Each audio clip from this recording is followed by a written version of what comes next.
You know what breaks people's hearts?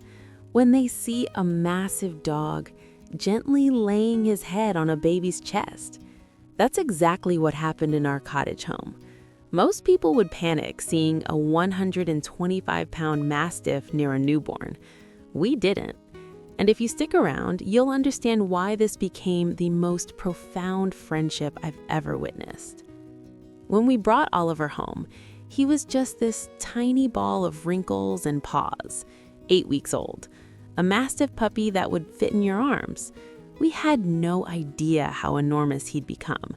But what we did know, we were expecting. And watching my belly swell while Oliver grew was like watching two miracles unfold simultaneously. He never jumped on me, not once.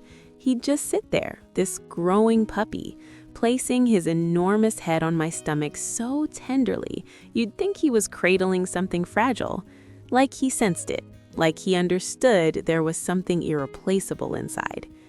But here's the thing that still makes me emotional. The day we brought our daughter home from the hospital, Oliver sat outside the nursery door for hours, just observing.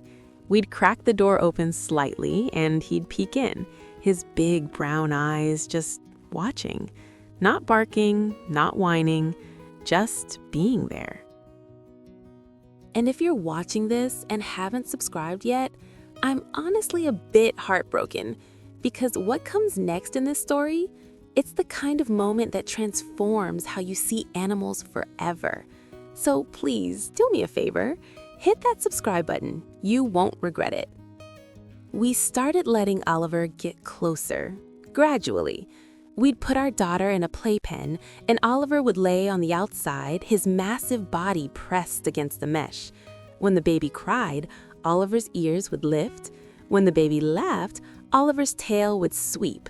They weren't just sharing a space, they were connecting. I'll never forget the first time we tried tummy time. Our daughter was maybe 3 months old, struggling to lift her head, and Oliver? He rolled onto his back right beside her, like he was demonstrating, "Hey, little one, this is how you do it." I'm not kidding. This dog was guiding my daughter. By 6 months, our daughter was mesmerized. Her first word? Ollie. Not mama, not dada, Ollie. And every single time she said it, she'd reach her tiny hand toward Oliver, who'd immediately come over and let those little fingers clutch his fur. Then something remarkable happened. Our daughter started walking early, 11 months. And the reason? She wanted to follow Oliver. Everywhere Oliver went, this little baby would toddle behind him, one hand sometimes gripping Oliver's fur for stability. Oliver would slow down, matching his pace perfectly, never pulling, never rushing, just being the best companion my daughter could ask for. People would see them at the village green and gasp. This massive dog, head larger than a basketball, walking beside a toddler who barely reached his shoulder. "Is that safe?" they'd ask, and I'd just smile. Because what they didn't see were the countless moments at home. Oliver laying down when our daughter wanted to climb on him. Oliver stepping carefully around toys. Oliver sitting perfectly still while tiny hands poked his face and tugged his ears. The ball pit incident might be my favorite memory. We got our daughter a ball pit for her first birthday. Hundreds of colorful plastic balls. And guess who jumped in first? Oliver, this 125-pound dog, belly flopping into a kid's ball pit, balls flying everywhere, just because he wanted to be part of the joy. Our daughter laughed so hard she got hiccups, and from that day on, every time our daughter got in the ball pit, Oliver had to be in there too. But the moment that truly revealed their bond, Christmas morning. Our daughter was 2. We told her about Santa for weeks, and when Santa and Mrs. Claus showed up at our door, we'd hired them as a surprise. Our daughter froze. She looked scared, bewildered. And in that moment, she didn't reach for me or my husband, she reached for Oliver. She grabbed his collar, pulled herself close, and looked at that dog like, "Are you seeing this? Are we safe?" And Oliver, He just sat there, calm and steady, while our daughter processed everything. That's when I realized this dog wasn't just a pet. He was a guardian, a refuge, a constant. People judge mastiffs. They see the size and assume aggression. They see the weight and think danger. But Oliver, he thinks he's a lapdog. Seriously, he'll try to curl up in your lap, 125 pounds of him, just wanting to be close. And our daughter, she lets him. They'll squeeze onto the couch together, this massive dog and this tiny kid sharing space like they're the same size. Now our daughter is 3, and their routine hasn't changed. They wake up together, they eat breakfast while staring out the window together, they play together, they nap together.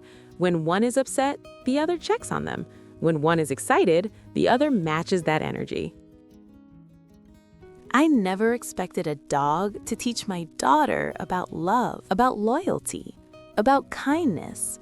But Oliver has done exactly that. My daughter has learned to be gentle because Oliver is gentle. She's learned to be patient because Oliver is patient. She's learned that size doesn't determine heart, that being big doesn't mean being scary, that real strength is knowing when to be soft. And watching them grow up together, it's been the greatest gift.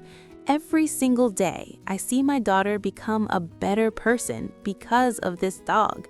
And I see Oliver become even more loving because of my daughter. Here's what really gets me though. Last week, my daughter fell and scraped her knee at the park. She was crying. And before I could even reach her, Oliver was there. He laid down right beside her, put his giant head on my daughter's lap, and just stayed. My daughter stopped crying. She wrapped her little arms around Oliver's neck and whispered, "It's okay, Ollie. I'm okay." In that moment, she wasn't just receiving comfort, she was offering it back. That's what Oliver has taught her, that love flows both ways. And you know what? I think about all the moments still to come. First day of school, Oliver will be waiting at the door. Bad dreams at night, Oliver will be there. Teenage years when the world feels overwhelming, Oliver will still be her safe place. Because that's what they've built. Not just a friendship, a foundation. Sometimes I wonder what Oliver thinks about all this. Does he know he's shaping a life? Does he understand the weight of what he means to our daughter? Maybe not, but maybe that's what makes it even more beautiful. He's not trying to be a teacher.